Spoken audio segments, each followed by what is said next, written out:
歡迎嚟我哋嘅巴豆 channel。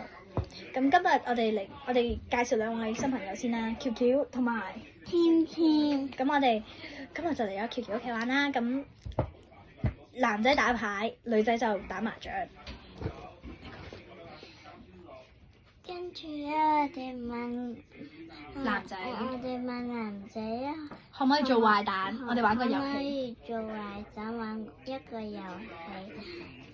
跟住咧，佢哋話等一陣，等一陣之後，然後咧，我哋等咗幾個鐘之後就問佢哋，跟住佢哋就同我哋話玩10分鐘，跟住咧最後咧淨係玩咗5分鐘。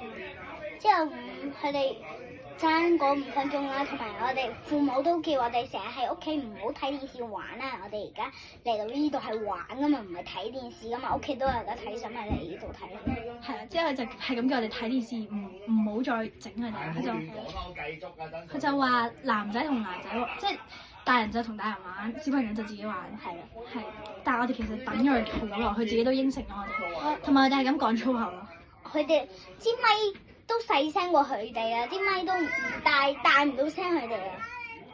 OK，咁我哋今次係為咗同大家傾訴一下，就係咁樣啦。咁我哋希望即係大家可以聽到我哋傾訴啦。咁我哋好多謝大家聽我哋傾訴。咁我哋下次再見，拜拜。